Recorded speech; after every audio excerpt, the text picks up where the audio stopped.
very good day to you and welcome to the program from me and Snowy. Snowy's come to join us today and I've got 5 minutes to share with you, and I want to share with you the good news. There's a scripture in the Bible in Romans chapter 1 verse 16.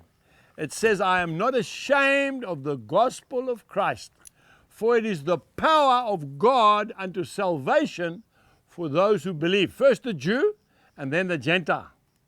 Folks, I'm not ashamed of the gospel. I want to ask you a question this morning. Are you ashamed to be a Christian? Are you ashamed to be a Jesus follower? And I can see straight away you say, no, I'm not ashamed, Angus. Well, are you prepared to stand up in public if necessary and say, as for me and my house, we will serve the Lord? Can you do that? Yeah, now it's getting a bit quieter. Joshua chapter 24 and verse 15. That's what Joshua said. He said, you can serve those foreign gods, but as for me and my house, we will serve the Lord. In these last days, where it looks like anything goes now, where it looks like people are preaching all kinds of gospels in order to win souls, or maybe win members to their church, they'll preach anything. Folks, it's not good enough. I just read earlier this morning where Paul actually rebuked Peter. Now, Peter was the head of the church. Why? Because Peter was sitting there with Paul and all the new converts, the Gentiles, and he was eating with them. And then all of a sudden, a delegation came from Jerusalem. Okay? James headed up the church after Jesus died and went to heaven and rose again and went to heaven. And James was Jesus' half-brother.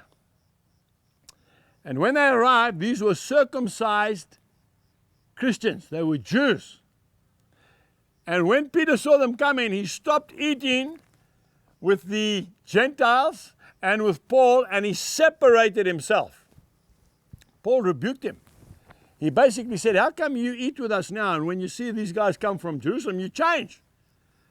Folks, hypocrisy is something in the church that's causing a lot of damage. You've got to be a Christian in the church and out of the church. You've got to be the same. You can't wear two hats. Excuse the pun. You cannot wear two hats. Right? Snowy. You've got to be who you are. So if you're a believer, you can still be part of you can go to the party. You can be part of the party. And when they say, would you like a vodka or would you like a whiskey? You say, I'll have a Coke, please. Why? Don't you drink? No, I don't drink. Oh, are you one of those Christians? Yes, I am. But you can be the life and soul of that party. We've got to stop changing our appearance to try and keep in with the people. Talking to young girls, all your friends are sleeping around with other boys. And they laugh at you because you're a virgin. I want to tell you, God will honor you. He will bring you a man into your life that your friends would envy. See?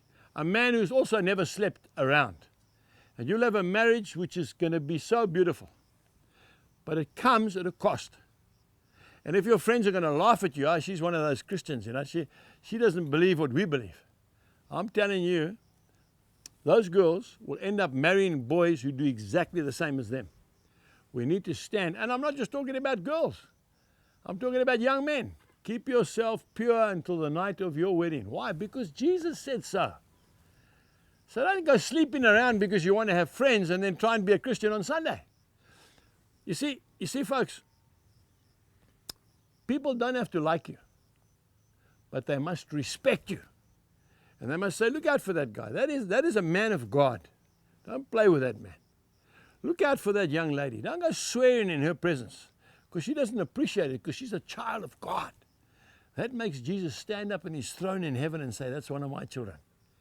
Will not allow yourself to change by peer pressure, the fear of man. And the only way you can overcome that is by the love that you have for Jesus Christ. Until next time, God bless you and goodbye. We trust that you have been blessed by today's message. For more information, please visit angusbuchan.com.